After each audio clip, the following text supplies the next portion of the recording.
Stock మార్కెట్లో డబ్బులు పెట్టచ్చా సార్? ఇవన్నీ మౌలిక సూత్రాలు. అసలు పెట్టండి, నాకు దాని మీద నమ్మకం లేదు. నమ్మకం లేదు స్టాక్ మార్కెట్లో.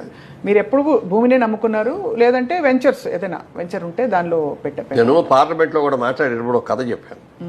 ఒక రోజున ఒక వ్యాపారి వచ్చాడు పల్లెటూరులోకి.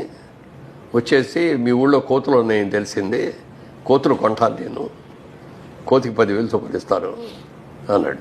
ఊళ్ళో వాళ్ళందరూ పిచ్చాడు చూసి ఇదేంటి కోతులు కొనుక్కోవటం ఏంటి, కోతికి 10,000 ఇవ్వటం ఏంటి అని అందరూ చూశారు. ఎవరో కొంతమంది ఈడేదో 10,000 ఇస్తున్నాడు కదని చెప్పి 4 కోతులు 10 కోతులు తీసుకెళ్ళి వాడికి ఇస్తే అందరికి 10,000 ఇచ్చాడు. వెళ్ళిపోయాడు. వాడు వెళ్ళిపోయిన తర్వాత నిజంగా కోతికి 10,000 ఇచ్చారంటే ఇచ్చాడండి నేను చూపించాడు. ఈసారి మనం జాగ్రత్త పడాలి అనుకొని నెక్స్ట్ టైం వాడు ఇంకో నెలలో వచ్చాడు. మళ్ళీ ఈసారి 15,000 ఇస్తానన్నాడు. 15,000 ఇస్తానన్నాడు కోతికి.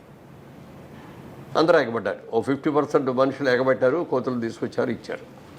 మూడోసారి వచ్చాడు. 25,000 ఇస్తా, నాకు కోతులు కావాలి అన్నాడు.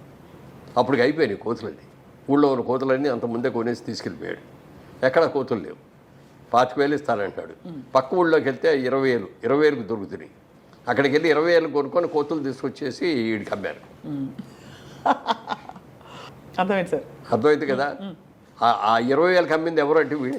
అదే అందుకని అదే అర్థమైంది. మన దగ్గర 5,000కి 10,000కి కొన్న కోతుల్ని మనకి 20,000కి అమ్మాడు. అది ఎంత గోల్డెన్ ఇదే సార్ ఇది. అయితే ఇప్పుడు స్టాక్ మార్కెట్ కూడా అలాంటిదేనండి. ఏ రోజున ఏ రేట్లు ఎందుకు పెరుగుతున్నాయో తెలియదు, ఎందుకు పడిపోతున్నాయో తెలియదు. ఇది బ్రహ్మాండంగా ఉంది అని అందులో పెడతాం. అంటే ఏదైనా డబ్బు సంపాదించడానికి కష్టపడి సేవ్ చేసుకుందాం అనుకున్న విలువ ఇది ఆర్టిఫిషియల్గా ఏదో పెట్టుబడి పెట్టేసి ఊరినే వచ్చేసింది.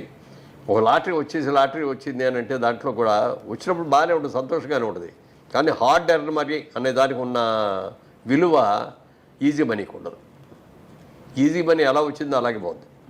హార్డ్ ఎర్న్ మనీ మనం జాగ్రత్తగా కాపాడుకుంటాం కదా సార్.